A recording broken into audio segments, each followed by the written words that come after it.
अंडों को लेकर हो रहे नए नए खुलासे डराने वाले। ऐसे में जो रोजाना अंडे खा रहे हैं उनके मन में सवाल भी उठ रहे हैं।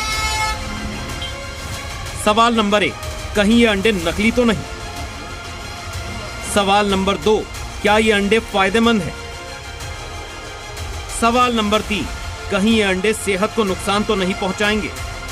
कर्नाटक की एक कंपनी के अंडों में प्रतिबंधित रसायन नाइट्रोफ्यूरान मिलने के बाद ये सवाल हर उस शख्स के मन में है जो रोजाना अंडा खाता है, क्योंकि रिपोर्ट में दावा किया गया है कि बाजार में बिक रहे कुछ अंडों में प्रतिबंधित एंटीबायोटिक नाइट्रोफ्यूरान की दवाई की मात्रा पाई गई है। इसीलिए मध्य प्रदेश के सभी जिलों में अंडों के सैंपल लिए जा रहे हैं। अगर जांच के बाद इनमें खतरनाक केमिकल मिलने की पुष्टि होती है तो प्रदेश भर में लीगल सैंपल भी लिए जाएंगे। एमपी के खरगोन और रीवा समेत कई जिलों से करीब 40 सर्विलांस सैंपल इकट्ठे करके उन्हें लैब टेस्टिंग के लिए भेजा गया है।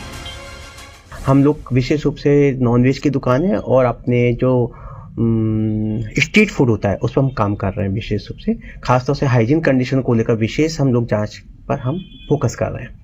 इनके भी कुछ नॉनवेज के सैंपल अपने स्तर पर जांच की गई है। यस, हमने अभी साई दरबार से हमने नॉनवेज का sample chicken fry leg piece का हमने भेजा है। इससे पहले हमने जावरा फाटक से भी भैंस के मांस का और उससे बने कोरमा का सैंपल हमने जांच के लिए भेजा था और आगे भी निरंतर इन चीज़ों को लेकर हम सजग हैं और कार्रवाई करते रहेंगे। आपको बता दें कि ठंड में रोजाना भोपाल और 200 किलोमीटर के दायरे में लगभग 10 लाख अंडों की खपत होती है। ऐसे में आपको नकली अंडों को पहचानना भी बेहद जरूरी है। नकली अंडा असली अंडे के मुकाबले हल्का होता है। नकली अंडा पानी में तैरने लगता है और ये प्लास्टिक जितना सख्त होता है। इसके अलावा इसकी सतह पतली और चिकनी होती है। इससे केमिकल की गंध भी आती है। ऐसे में फूड विभाग एहतियात के तौर पर ये सैंपल ले रहा है। रिपोर्ट आने के बाद पता चलेगा कि इनमें कोई प्रतिबंधित एंटीबायोटिक है या नहीं।